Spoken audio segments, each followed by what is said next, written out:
maintenant, la parole va être donnée à Odile. Odile, qui est une des organisatrices d'ailleurs de cette journée, puisque c'est elle qui a animé. Elle mérite vraiment qu'on l'applaudisse très fort parce qu'elle a beaucoup participé à la préparation de cette journée. Et Odile va nous parler des problèmes liés à la pension d'invalidité. Tu veux que je te dise quelque chose? Oui, je veux bien que tu me tiennes le micro. Voilà.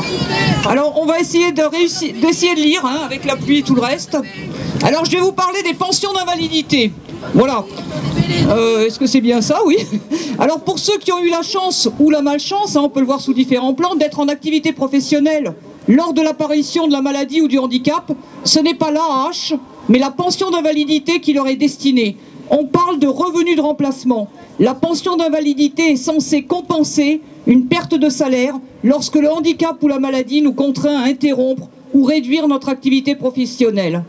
Elle est attribuée aux personnes de moins de 60 ans, présentant une capacité de travail ou de gain réduite des 2/3 et ayant travaillé au moins 1 an. La pension est calculée sur la base d'une rémunération moyenne obtenue... Ah oui. Il faut que je parle plus lentement pour faciliter la traduction, il faut y penser aussi. Donc la pension est calculée sur la base d'une rémunération moyenne obtenue à partir des 10 meilleures années de salaire. Ou pour les plus jeunes d'entre nous qui n'ont pas pu travailler longtemps, elle est calculée sur les quelques années de travail réalisées. Son montant est déterminé en pourcentage de cette rémunération moyenne, dont le taux varie selon le classement dans l'une des 3 catégories.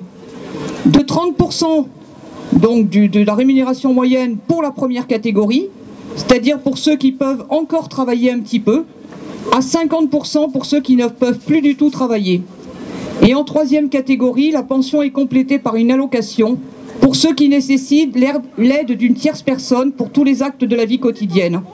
Alors tenez-vous bien, parce que le minimum de pension d'invalidité, c'est 262 € par mois. Vous imaginez les Ritz, les châteaux qu'on peut habiter avec cette somme. Donc ça représente 20% du SMIC brut, c'est génial. Alors une majorité de bénéficiaires perçoit une pension dont le montant est inférieur au seuil de pauvreté de 900 € par mois. Et donc souvent les pensions sont de l'ordre de 200 à 500 €. Voilà. De plus, il faut savoir que ce montant il est fiscalisé, c'est-à-dire qu'il est soumis à l'impôt, contrairement à l'AAH.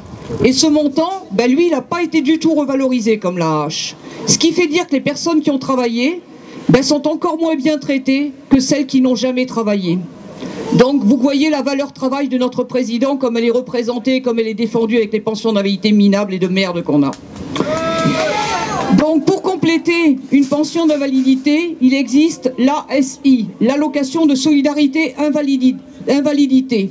Ça permet d'arriver à un revenu mensuel de, tenez-vous bien, 639 € au total. C'est génial ça aussi.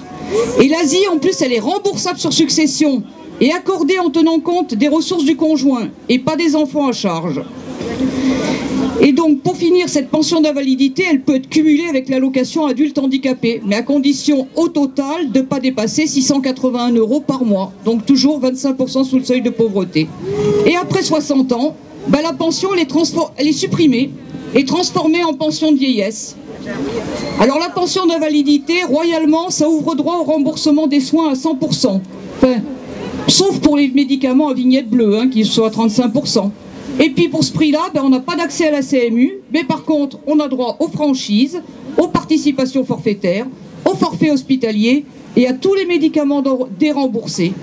Alors toutes ces augmentations conduisent de plus en plus de personnes malades à réduire leurs soins, faute de moyens financiers pour les assumer.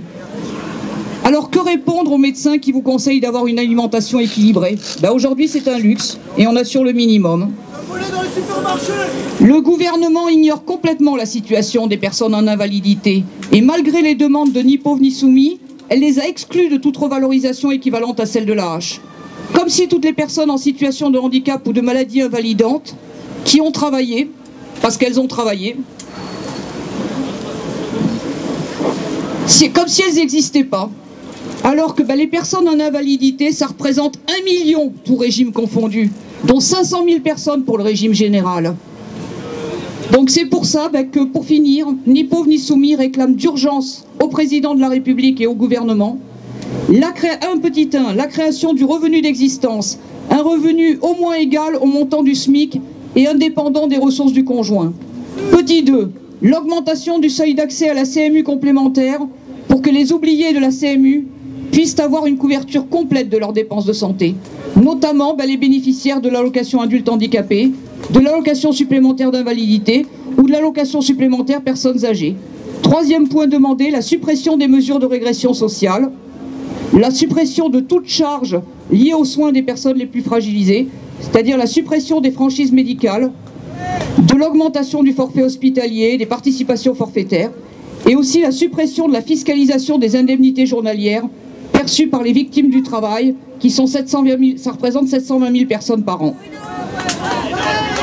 Alors, Odile, même mal, même remède, un petit bout de bougie, un économe, pour les économies que ce gouvernement fait sur notre dos. Évidemment, les économies sur notre dos, et c'est pas tout le monde qu'on demande de faire des économies aujourd'hui dans ce pays, c'est sûr. Et de l'argent, il y en a, mais il n'y en a pas pour tout le monde, visiblement. Stop à la pauvreté, oui à la solidarité, oui à un revenu d'existence décent. Voilà ce qui est demandé.